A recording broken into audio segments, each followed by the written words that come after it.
नमस्कार दोस्तों, this is Prince and you are watching my YouTube channel Prince GS academy.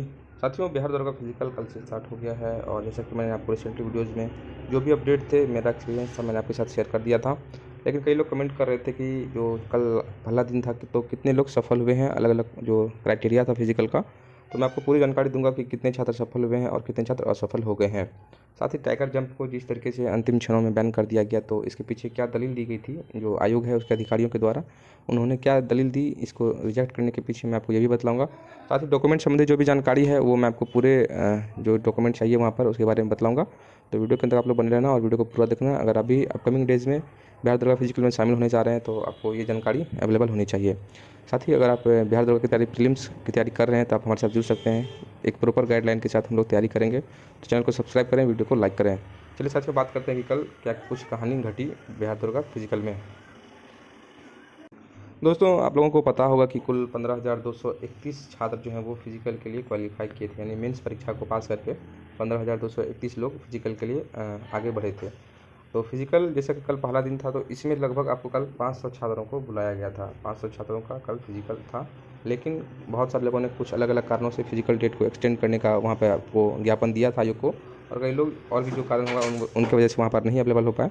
तो अंतिम रूप से कल 453 लोग ही यहाँ पर अवेलेबल हो पाए थे और इन 453 लोगों का कल फिजिकल लिया गया था। अब हम लोग बात करेंगे कि इन 453 छात्रों में कुल कितने लोग सफल हुए, तो वीडियो के अंदर आप लोग बने रहेंगे। लेकिन कुछ उससे पहले जो आपके सवाल है मैं उनकी जानकारी आपको दे दूं, जो आपने मुझसे पूछे थे। डॉक्यूमेंट संबंधित कुछ बातें आपने हमसे पूछी थी कि कौन कौन सा डॉक्यूमेंट लगेगा या फिर नहीं लगेगा। तो मेट्रिकुलेशन का आपका जो भी रिजल्ट है वो आपको लगेगा। इसके अलावा मूल प्रमाण पत्र अगर आपके पास है तो वो भी लगेगा।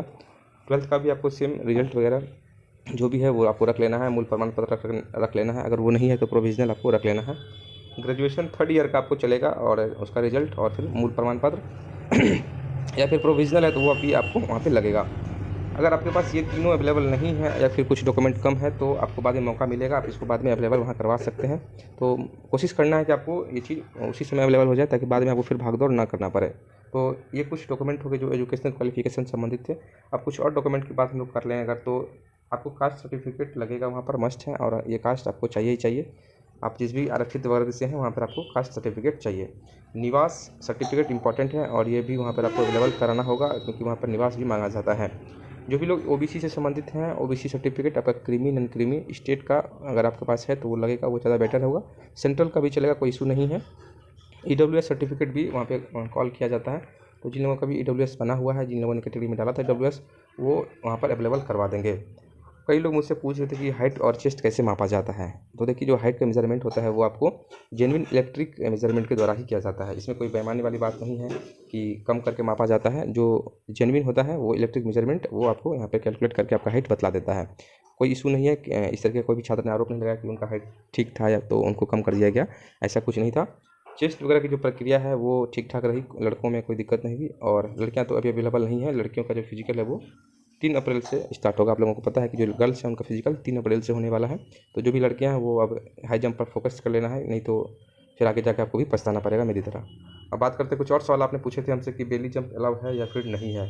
तो मैंने रिसेंटली भी बतला दिया है कि बेली जंप आपको वहाँ पर करने दिया जाएगा, आपको टाइगर जंप नहीं करना है।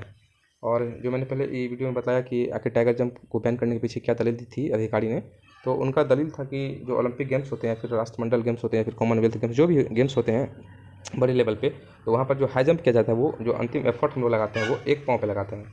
और ऐसा आप देख सकते हैं कि जब हम लोग सीजर करते हैं तो वहाँ पे आपका एक पैर ही वर्क करता है, एक ही पैर का सपोर्ट मिलता है।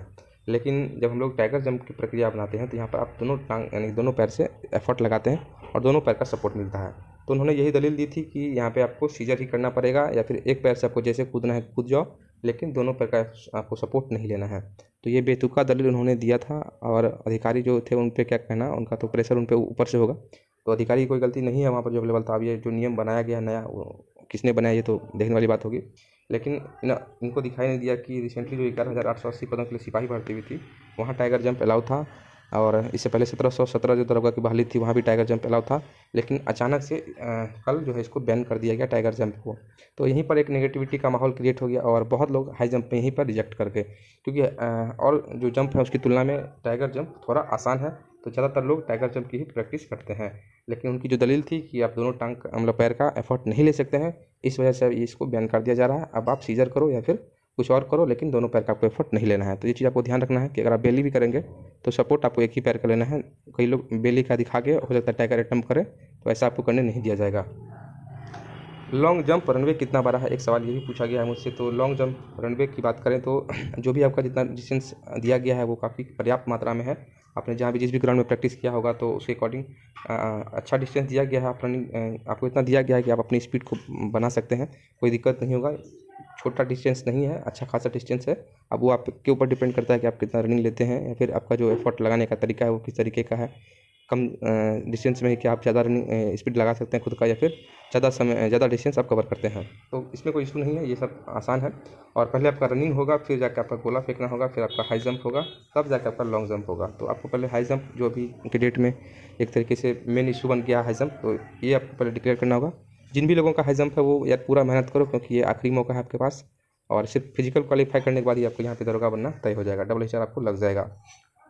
रनिंग ट्रैक के बारे में बहुत लोग पूछ रहे थे कि रनिंग ट्रैक कैसा है। तो रनिंग ट्रैक अच्छा है, मैं आपको बतला दूँ। ये 300 मीटर का रनिंग ट्रैक है। यहाँ पंडाल बना हुआ रहता है और यहाँ से आपको यहाँ भेजा जाएगा चिप लगाकर। जब आप यहाँ आएंगे तो फिर यहाँ से आपका काउंट हो जाएगा, वो चिप जो है यहाँ से आपकी रनिंग को काउंट करेगा। और आपको इस तरह के 5 चक्कर लगाना है और लड़कियों को 3 चक्कर लगाना है। आखिरी राउंड में जब आप यहाँ पहुँचेंगे तो इधर ये सीधे आपको तौर के यहाँ 100 मीटर आ जाना है। आपको ध्यान रखना है कि इस पर आपको पहले जो है रनिंग करना है 5 राउंड। और एक चीज़ यहाँ पे मैं आपको पहले ही बता दूं कि जब आप आखिरी 100 मीटर मारेंगे तो आपको इस बीच में कभी भी स्लो नहीं होना है। यानी कि अगर आप यहाँ स्लो हो जाते हैं तो जो चिप लगा हुआ है आपके पैर दोनों पैरों में, वो नैनो सेकंड को भी काउंट करता है। और अगर नैनो सेकंड को काउंट कर रहा है तो इसका मतलब है कि अगर आप इधर जो भी समय आपने कंज्यूम किया और अगर आप यहाँ 100 मीटर में स्लो हो जाते हैं तो आप नैनो सेकंड से भी छट सकते हैं। तो यहाँ पे आपने जो समय लिया वो तो कोई बात नहीं है, लेकिन इस 100 मीटर को आप कोशिश करना कि जितना जल्दी हो सके आप अंतिम रूप से, जब तक आप एग्जिट तक नहीं पहुँच सके तब तक आपको स्लो नहीं होना है। कोशिश करना है कि और मेरी स्पीड बढ़ ही रहे। वैसे दरोगा कल जो हुआ है उसमें रनिंग में भी बहुत लोग डिस्क्वालीफाई हुए हैं, क्योंकि बहुत लोगों को बहुत ज़्यादा सीन पेन था या फिर अलग अलग उनका फिजिकल प्रॉब्लम था। तो अगर आपके अंदर भी कुछ ऐसा है तो उस पर आप वर्क करें और खुद को मोटिवेट करें, क्योंकि मोटिवेट ही आपको यहाँ पर फिजिकल निकाल देगा। मुझे ऐसा लगता है कि अगर आपके अंदर पॉजिटिविटी वहाँ पे बनी रही तो आप यहाँ से सक्सेस कर जाएंगे और आप दरोगा बन जाएंगे। गद्दा हार्ड है या सॉफ्ट है, तो मैं आपको बतलाऊँ जो गद्दा है वो अच्छा है और सॉफ्ट ही है। अब आप पे डिपेंड करता है कि आप सॉफ्टनेस का क्या परसेंटेज देखना चाहते हैं उस गद्दे में। जहाँ तक मैंने उस चीज़ को देखा तो मुझे लगता है कि सीजर करने के बाद आपको चोट ना लगे, इतना पर्याप्त सॉफ्टनेस उसके अंदर है कि आप चोट से बच सकते हैं उस गद्दे से। कुछ और भी प्रश्न थे कि बैग लेके अंदर जा सकते हैं या फिर नहीं, तो मैं आपको बतला दूँ जो भी बैग कपड़ा वगैरह जो भी आपका है वो आपको बाहर ही आपके गार्जियन को, जो भी आपके सहपाठी आपके साथ आए हुए हैं उनको दे देना पड़ेगा, आपको अंदर नहीं ले जाने दिया जाएगा। ये चीज़ आपको ध्यान रखना है। एक क्वेश्चन और था कि रिपोर्टिंग टाइम के कितने देर के बाद रनिंग करवाया जाता है। तो विदिन 2 आवर्स आपको रनिंग करवा दिया जाएगा और फिर रनिंग के बाद और भी जो प्रोसेस है उसमें थोड़ा समय लगता है, लेकिन विदिन 2 आवर्स आपको रनिंग करवा दिया जाएगा। तो जैसा कि कल आप लोगों ने देखा कि 453 में 200 लोग सफल हुए हैं, अंतिम रूप से सफल हुए हैं फिजिकल में। तो अब यहाँ से देखना होगा कि आप अपकमिंग डेज में ये परसेंटेज बढ़ता है या फिर और ये घट जाता है। तो जिन लोगों का भी फिजिकल है वो लगातार इस पर मेहनत करें। अगर आपका कुछ और भी प्रश्न है तो आप मुझे कमेंट करें, मैं सारे सवालों का जवाब आपको देने की कोशिश करूँगा। वीडियो देखने के लिए धन्यवाद। जय हिंद, जय बिहार।